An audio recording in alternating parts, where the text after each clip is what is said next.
welcome to the second installment in our Goblin Raw 700 build series. At the end of the first installment, we have our 3 cyclic servos mounted to the main drivetrain module and our pulleys installed on the bottom. Coming up here, we're going to start adding some frame components and continue from there. So the first thing on page 8 of the manual that they discuss are the frames. So the frames, there's 2 of them in the bag for page 8, are identical. In fact, even some of the chamfers for the screws are actually on both sides so that the frame pieces are interchangeable. So you don't have to worry about a left one and a right one. Yet, once we start installing these block nuts, which are quite clever, we'll talk about those in a second, we will start, having a left and a right frame as we get into the build. So that's the next step. With that, let's go ahead and get rolling.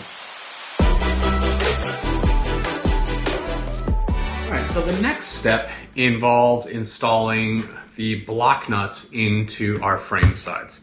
So frame sides here, as they come from the factory, have a little bit of a sharp edge on them. So the first thing the manual asks you to do is to just knock that edge off. So I'm going to do this off camera, but I'm going to take some 400 grit sandpaper and I'm going to just wet sand. I like to do this underwater. Carbon fiber dust is toxic. You definitely don't want to breathe that stuff in. So wear a mask if you're indoors when you do this. I like to do it under the kitchen sink, and I'll just knock the edge off of all of these and rinse the dust away in the sink rather than let it get in the air. So I'm going to go ahead and do that now, and then we'll come back and work on our lock nut install. All right, back from the kitchen sink. I have gone ahead and sanded the parts in the manual that detail out, which is this back part here, front area up here, and the lower parts of the frame here. Those are the key areas you really want to smooth out. So now they feel nice and smooth, no sharp edges there. If a wire were to run over that part of the frame, I don't think it would be sliced by a sharp edge like that. So first thing we're going to do is install what are called block nuts in the frame sides here.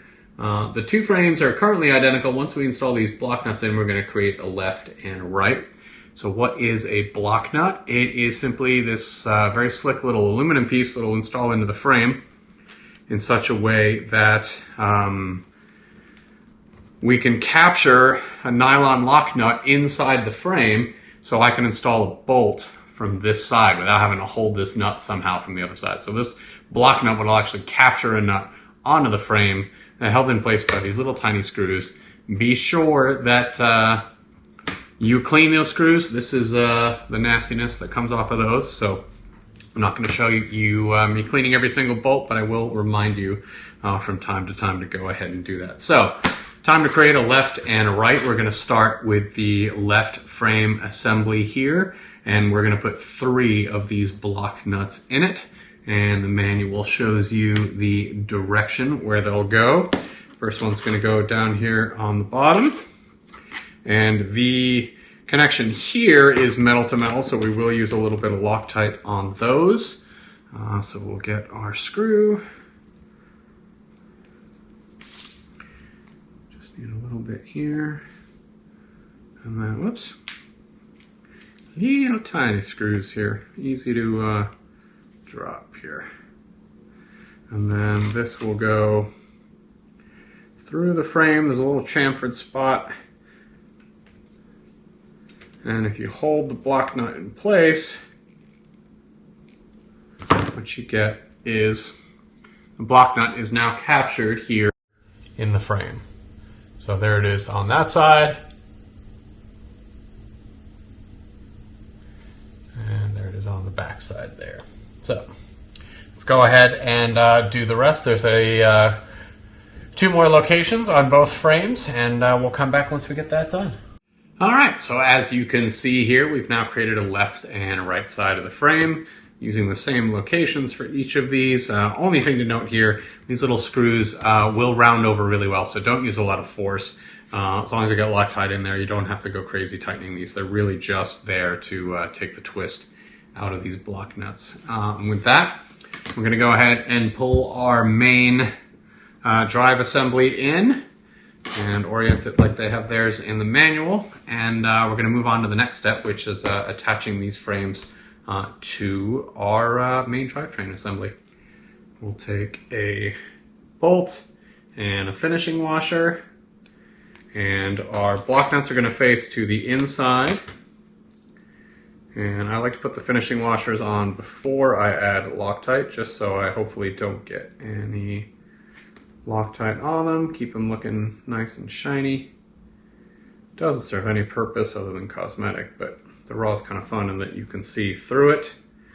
So we'll go through the frame, line it up, and again we're just going to sort of get these started. Won't get them tight yet until we get our bolts through first. So it's important to note that on this side, the left side of the helicopter, you're only going to put 3 of these bolts through. This bolt right here is going to be installed later, which will make sense when we get there.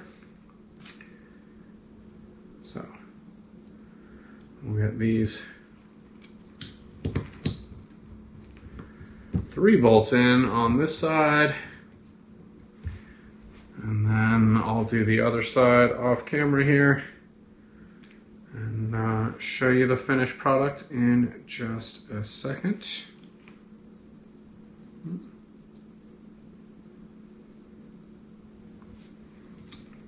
Whoops.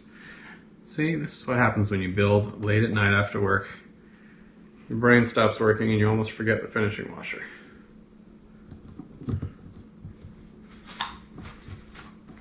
There's our third. So now that we have all of these in place and we're all aligned, we'll just check alignment on what will be the bolt to be added later, and then send these home. Again, don't go crazy.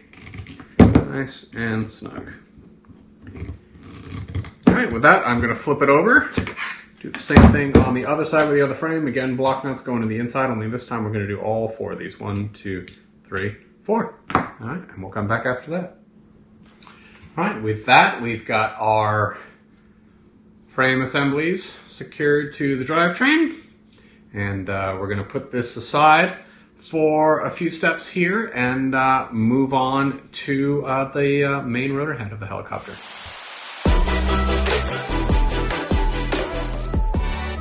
All right, so it's a new day here in Atlanta, and we're moving on to page 10. Now, there's sort of 4 sub-assemblies we're going to build together on page 10. We've got a couple of radius arms to build. We're going to put our center hub together for the main rotor, and then we're going to build our 3 linkages. So I like to do all the stuff with the main rotor sort of together. So when we get all the grease out and deal with all that mess, that's all happening kind of at once. So I'm going to do the 3 sub-assemblies first. Then we'll put our center hub together, and then we'll move on to the next page where we'll build out the rest of the main head. So with that, let's get into the radius arm assemblies. All right, so our first of the radius arm assemblies is quite simply a press fit assembly. So you take the radius arm here, and then we're going to take one of these flange bearings. It's got a thin flange edge, pretty straightforward. We're just going to press fit it right into the side of the radius arm, and then I'm going to take an awl, big fan of having one of these around, push it through the back, slide the bushing onto it, and then the other bearing like so, and then just press fit it there. The little bushing on the inside will not quite stay aligned. It'll float around a little bit, so we'll see when we have to get the bolt through it how that all works, but it's about that simple. So just the 2 bearings with the spacer arm between them. And that's it for the first quadrant of the manual here. Moving on to the next one. All right, so this next radius arm, you can see it's a little different. It's got this channel in here. The manual asks for a little bit of green Loctite, so I'm going to take a little bit of paper towel and get that over in here. I've got my awl that's going to help us align things as well as apply the Loctite in a very careful manner. I'm just going to put a bunch of green here. And we're going to do this very carefully. We want to make sure that we take our flange bearings that just have a little edge on them here. Whoops. Right there. And we just get Loctite here, right on this edge. We don't want anywhere near the inner workings of the bearing. So I'm just gonna put a little bit on the outside here, very carefully. Pick this up there.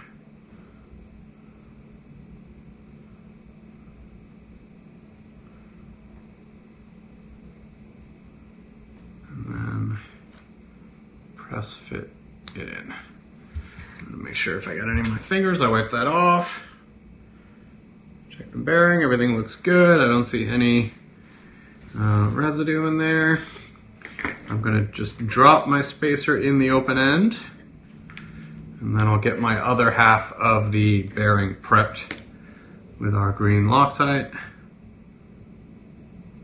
Again, I'm being super careful.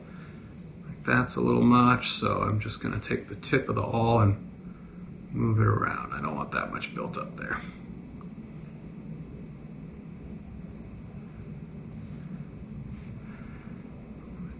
Tricky thing is these bearings are tiny, so it's not easy to manipulate this and be real careful as to where you get the Loctite and not.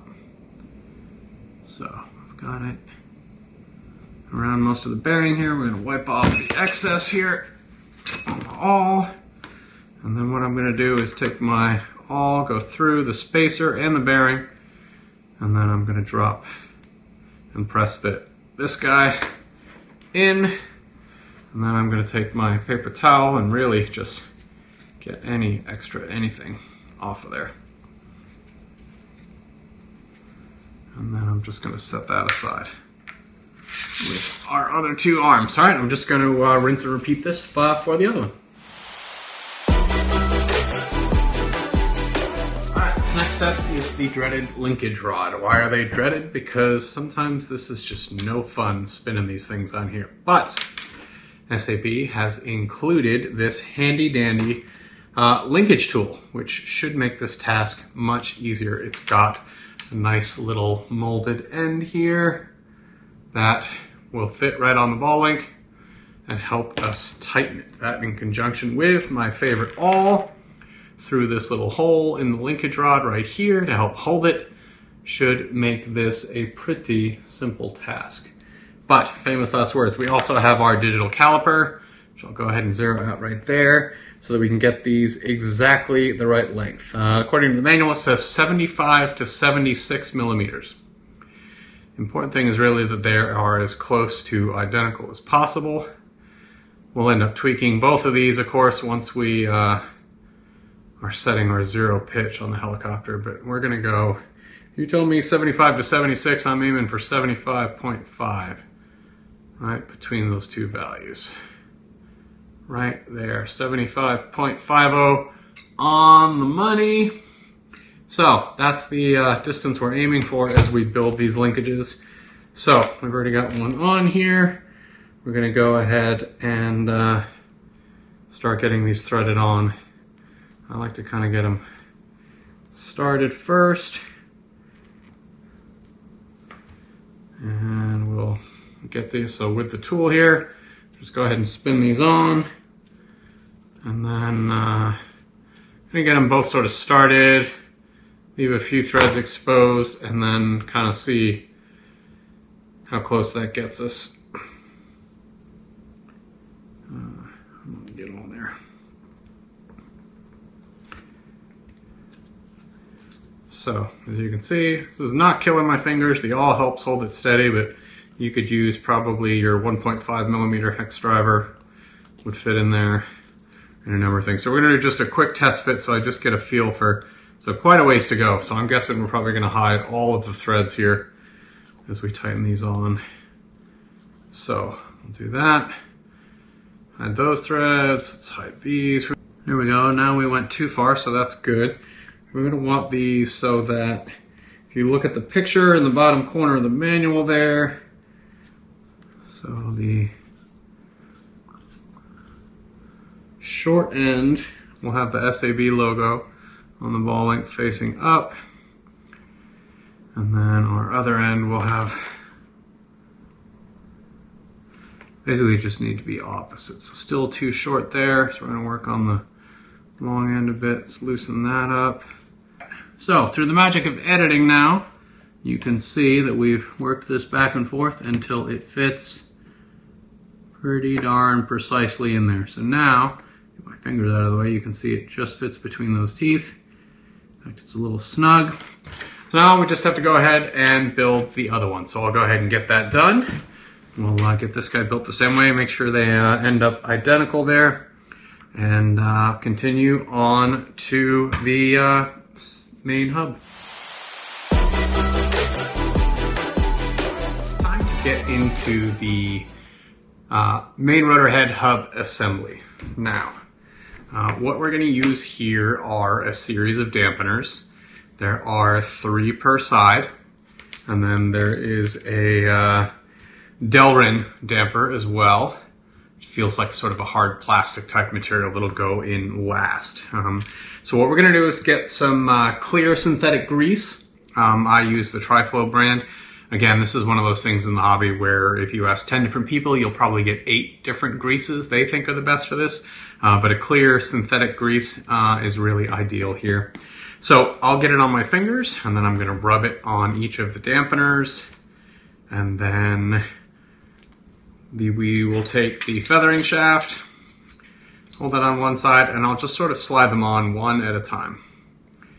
And then we're going to sort of use the feathering shaft as a guide to get them onto the shaft. Now, a few things to keep in mind. We don't want to get a lot of grease inside the end of the feathering shaft because we're going to have to clean that out. We really want Loctite to take an excellent hold right here. So once we're done, we'll take a Q-tip with some acetone and really try and clean out these threads. We'll get as much of that grease out of there because inevitably some will get in there as possible. But the idea is to make that as easy as possible because our bolts on either end of the feathering shaft are what hold our blades on, and we do not want those coming loose.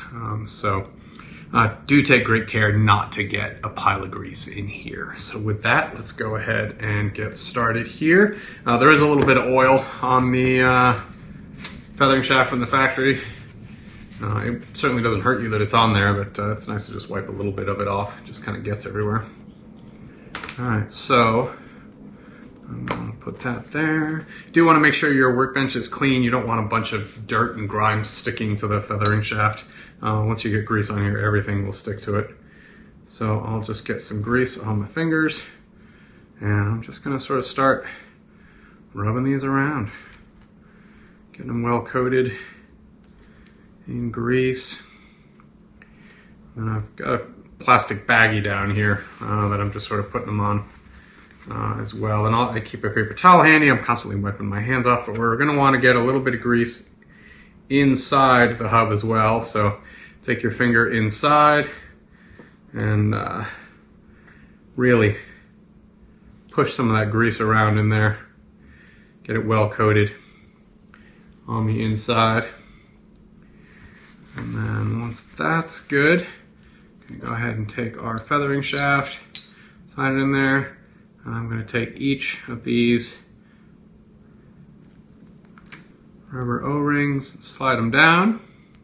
And then this is our Delrin dampener. It's a little bit of a tighter fit for sure, which gets fun when your fingers get covered in grease and things. And then we're going to sort of slide this whole stack into the head. And that's a little tricky. It's not super easy. There we go. Get it all in, and then we're going to sort of even out the feathering shaft just roughly. And then that is half. It's the same procedure for the other half. And all this is going to get compressed once we get our, our blade grips on and tighten the bolts on both sides. This will all get sort of pushed in a little bit, but that's the idea. You want plenty of grease in there for sure. Again, try and keep grease out of here as much as possible. And just make sure it's the 3 sort of rubber feeling rings, those dampeners first, and then the Delrin, the hard plastic feeling one, goes on last. All right, and with that, we now have a completed main rotor hub. Now, for those of you who are paying super close attention, you may notice that I didn't actually install the stock dampeners. Did a quick little demo for the video and then put them aside. I wanted to try out the X-Guard dampeners for the Raw and Kraken 700s. So things will look a little bit different here in my hub. Same idea, they're just a different style and hardness of dampener, and I just wanted to give them a try. So for you super sleuths who are paying super close attention, you'll notice it looks just a little bit different here. But don't worry, the stock dampeners in the kit were great. I have another Raw that I love that uses the stock dampeners, and I just wanted to try something different. No reason not to use the stock ones. Next, we're going to move on to the main rotor assembly. Now, a lot of the steps that we'll talk about here really apply to most helicopters. You know, most of the main rotor heads are similar, use similar setups with thrust washers, spacers, radial bearings, and the like, all in similar places. So this is one of those steps you really want to take your time with. You want to get it right. You want to get plenty of grease in all of the right places. Try and keep it out of the wrong places, like the end of your feathering shaft here. And make sure you're consistent on both halves, everything's laid out the same, and go from there. So what I like to do is sort of lay out everything, get the manual right in front of me as a double check, and go from there. So we've got our blade grip arms, or our blade grips rather, right here. We've got our blade grip arms. Now the kit comes with stock 30 millimeter blade grip arms, which work great. That's what I have on my stock Raw. For this one, since it's my second Raw, I'm actually going to use the 26 millimeter optional arms. Some people prefer the 30, some the 26. The only way to really know what you like the feel of is to try both. So I've tried the 30s and been really happy. I'm just going to try the 26s out here and see how I like them. If I don't, I'll go back to the 30s. But same assembly procedure with that size. So with that, let's start laying this out. So I do this just like I would in the heli. So here is our main hub, and then we'll just go through and get everything laid out. So we've got our bolts that'll go in the end, and then we've got our washers that'll go with those. Now for this, there's another great chance to use your caliper, because when you have a pile of washers here and you've kind of set them all out, you want to make sure you put the right ones in the right place. So I want to make sure I've got this washer right here. This is 14 millimeters by about 1.5. So this is obviously the washer that comes next there, and then you've got your radial bearing. I'm going from the outside in, so radial bearing, and then we've got a 16 by 1 millimeter. I'm guessing that is, there's the 1, there's the 16, and 10 on the inside. Yep, that's what this is. So then we've got this guy here, and then we get into our thrust bearing here. Now, on a thrust bearing, you're going to have the inner race here that has the sort of ball bearings mounted in it. And then you're going to have an inner and an outer part of the thrust bearing. Now, these actually have different inside diameters. One is going to be narrower than the other. Now you can use a caliper to identify that. The other easy way to identify that is just to grab your feathering shaft and slide it through, and then you're going to wiggle this.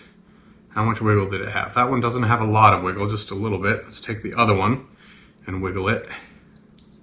And you see how that has a lot more? So this is the larger of the two. And if you look right in the manual, they want the larger inside diameter to be closer to the main hub. So we know that's the larger one.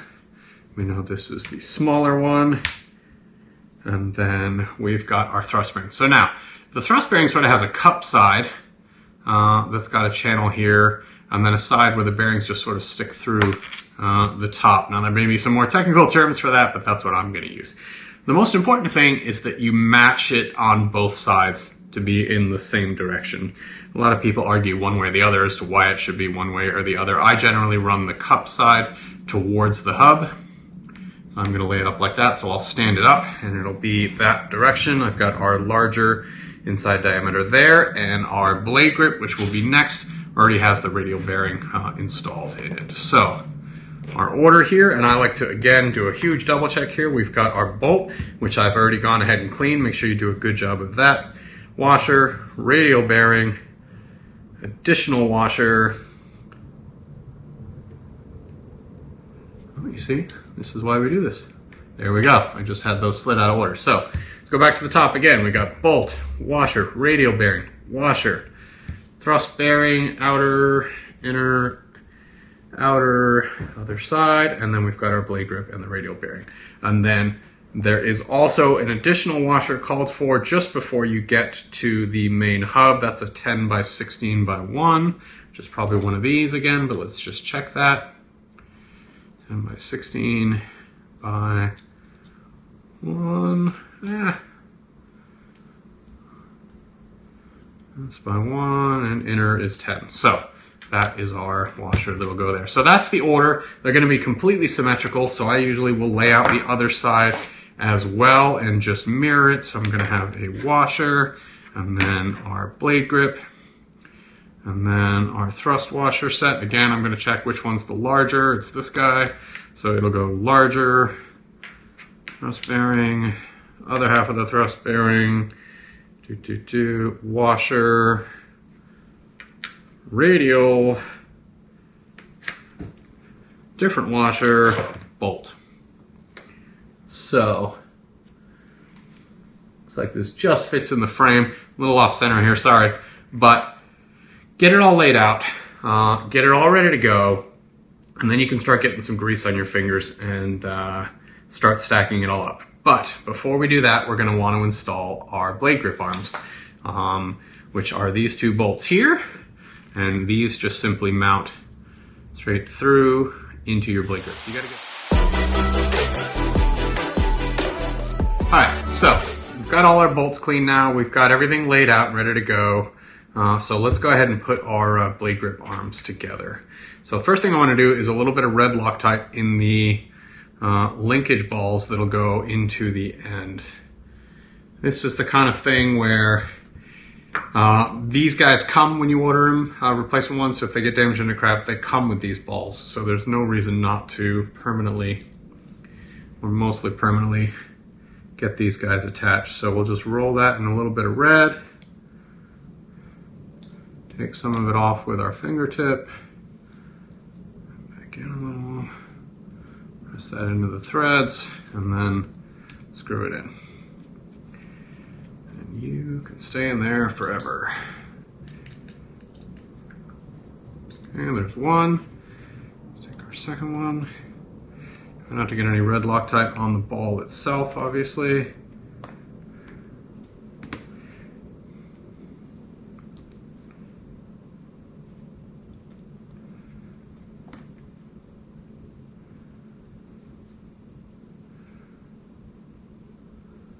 And then again, I know it looks like I'm using a lot, but I take most of it off with my finger.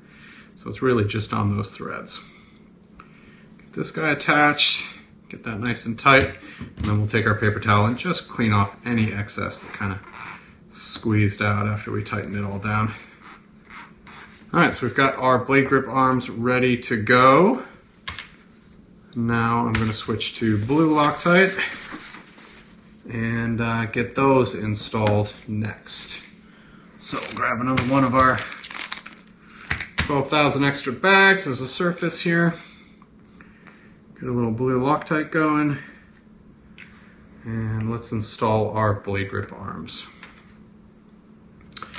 So these are pretty simple here.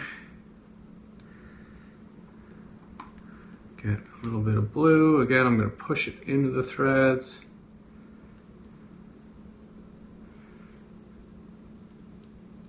Take most of that off on my finger. And these will go pointing in towards center.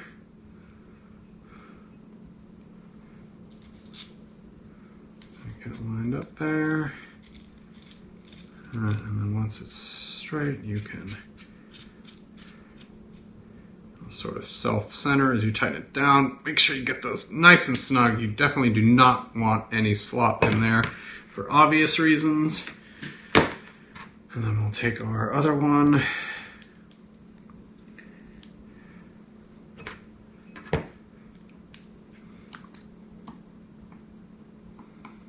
Same thing.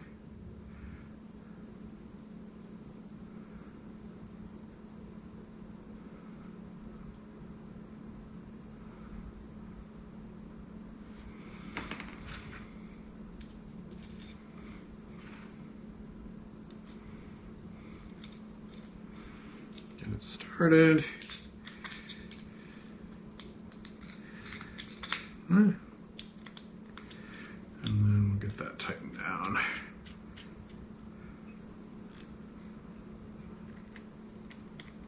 Nice and snug. Get that laid back out the way we want it.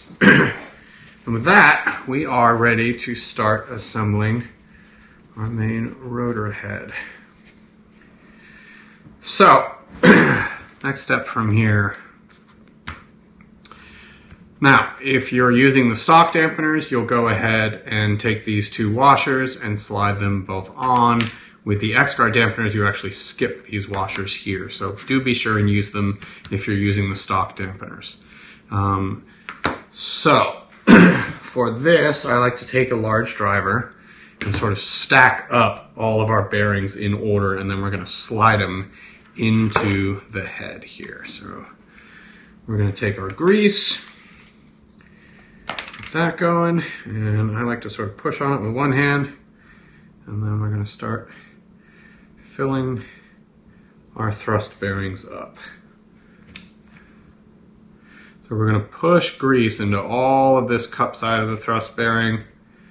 Just really pack it in there well. You don't want any space in there without grease in it. So I pack that in real well. Press it up against the other one. Now, I've got these thrust bearings in the right order, so I'm going to keep them in this orientation in my hand. This is when it starts to feel like you're juggling a little bit. So fill that race of the thrust bearing. Now you can sort of see a little bit how these work as a unit here. And then we've got our washer, thrust bearing, radial bearing rather. And then I'm going to leave that last washer off. So I take all of this and I slide it onto a driver. And then I'm going to sort of keep wiping excess grease off my hands. There's sort of no way to avoid getting grease here. And then I'm going to, whoops, not paying attention here. Going to slide this as it's all aligned with the driver. You can kind of see, so I've got the driver, help me keep it in here. There's a groove in here that'll help it all sort of stay aligned. And you can work it down. And then we're going to work it onto this shaft here. Push it all the way. I don't know if you can see inside there. We've got our bearings pushed. There we go. All the way down as best we can, right up to the tip of the feathering shaft is right there. And then I'm going to very carefully set this down. Wipe my hands of grease, and I'm going to get this first bolt prepped here. So we'll get plenty of Loctite going here. I just use blue on these. There are some folks that like to use red here. It's already hard enough to get a feathering shaft apart, in my opinion, so I don't like to go crazy here. Alright, so now I've got a giant dollop of it there, which is a lot. I definitely want to take a lot of that off on my finger here. Don't need that much. Get it in the threads there. That looks good to me. Don't forget to grab this little washer here. Get that guy on there. Alright, now I'm going to delicately lift this up and get that guy aligned. I'm going to switch the other end of the hex driver here. So these are a 5mm driver, which is not super common in hex driver sets, but I'm just going to get this kind of just a tiny bit tight, not crazy. We'll counter tighten these there. So now we've got half of it on. So these are 5mm. If you're like me and you own a lot of bicycles, you have a lot of larger hex driver sets in metric, so that helps a lot. So now we're just going to do the same process on the other side. So again, if you're using stock dampeners, you would slide a washer on here. I'm not, by the way, I keep a baggie of all of the parts I take off for whatever reason, whether they're extra shims or things I replace with optional parts or whatever, or the servo alignment jig, and I just keep those all in one bag, and I'll put them away at the end of the build. So same process here in reverse now. So we're going to start with our thrust washers again. Pack some grease into this guy. And then we'll go take this guy again. We're going to go cup side into the center of the hub here like we did on the other side. So that's cup side in. We'll make sure there's some grease on this side. There's no way to do this without just getting your fingers dirty. Getting all messy. And then we've got our thrust washer assembly here, all good to go and worked in. And then we've got our washer and then our radial. So same radial, I'm going to slide this all on driver. Going this way, wipe my fingers off a little bit. And then we'll try and align it here. And get it to slide, sorry. And come on. Sometimes this goes super easy, sometimes it's super fussy. Good news is on a 700 size, this is pretty straightforward and easy. It gets way fussier on smaller helicopters because all of these parts get a lot smaller. Alright, so now we've got this guy here positioned. So we're going to get we'll wipe our fingers because we're now covered in grease everywhere. We definitely don't want grease on the thread of our feathering shaft bolts. So we've got our washer and final feathering shaft bolt. Put that on the end here. Get plenty of Loctite in there.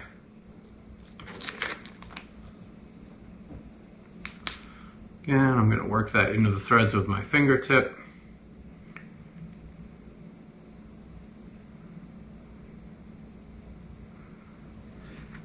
The excess Loctite, don't forget the washer.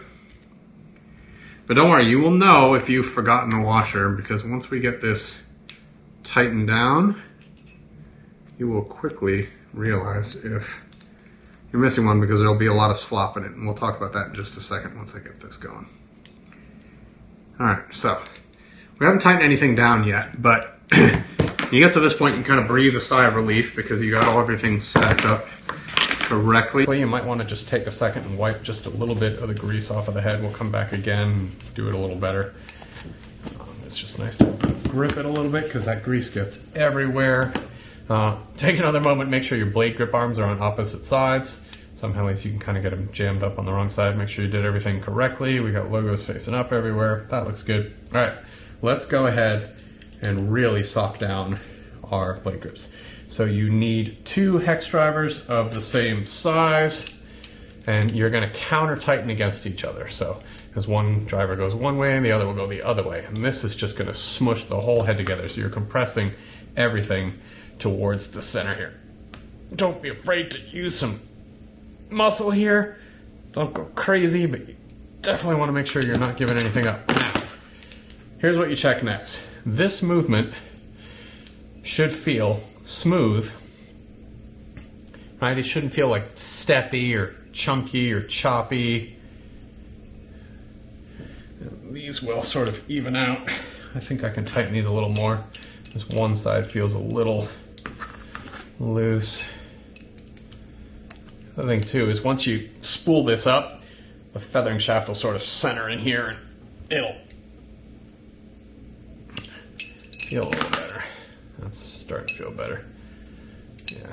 So now the one thing you don't want is you don't want to be able to pull these apart and back and feel any play. So if I pull as hard as I can and push back in, I shouldn't feel any play here. This should feel real tight. And that feels really good. So it's nice and smooth here.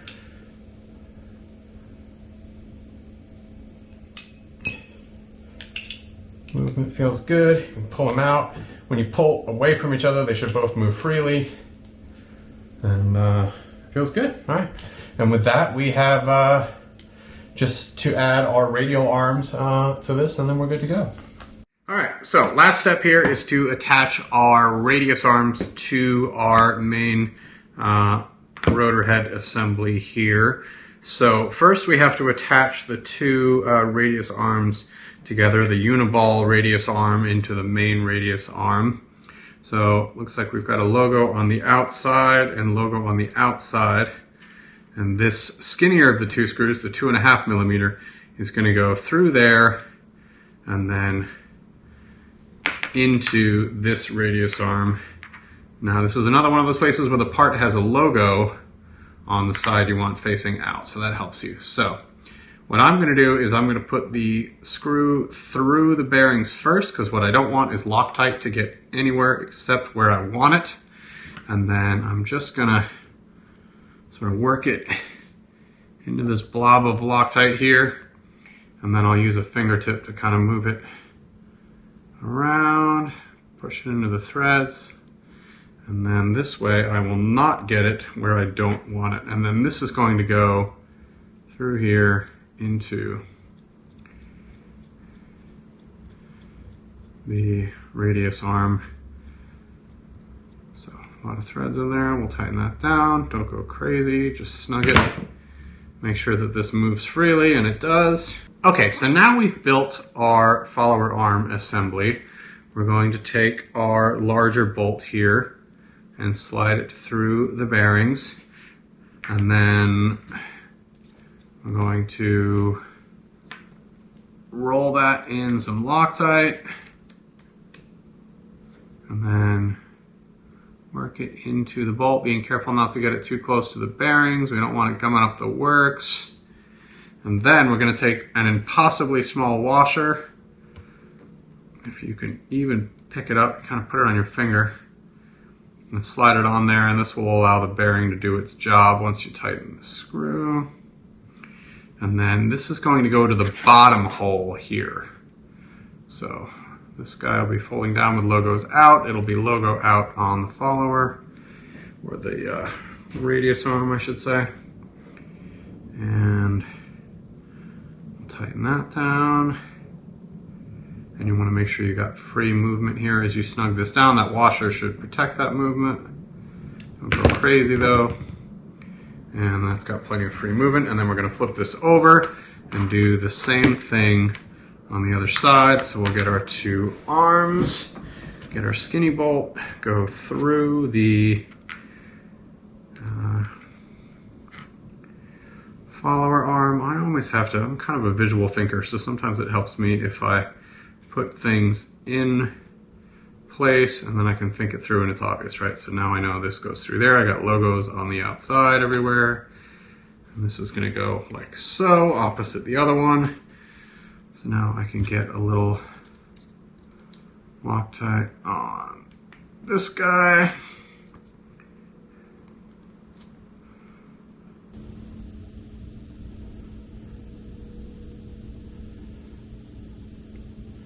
Alright, he's ready to go. Same thing, logo out, logo out. We'll get this guy tightened down.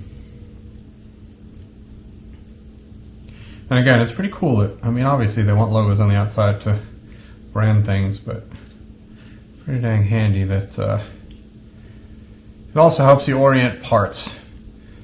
Alright, so we'll get our screw lined up through both bearings. Come on, get in there.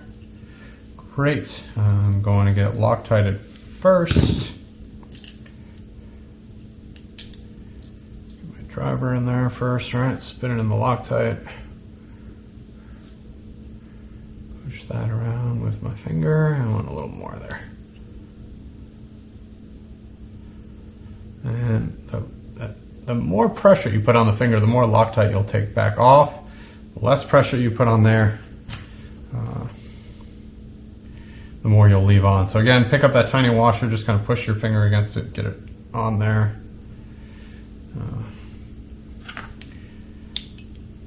Pray to the carpet gods you don't drop it. Never to be found again. And then snug this down. And once we have this bolt tightened down, we have our main rotor head assembly ready to go. Now, it's at this point that it's probably a good idea to take some rags, baby wipes, a rag with a tiny bit of acetone on it, and just kind of wipe this down. Be careful with acetone, especially on logos and stuff. You might rub it off. But anyway, so a baby wipe, a degreaser, simple green on a rag kind of thing. And just take the grease fingerprints off the whole thing. They do get kind of messed up. With that, I think we're going to pause here on this episode, concluding with the rotor head. It looks like we're moving into the swash plate next, and we'll pick that up in the next part. Thanks for watching.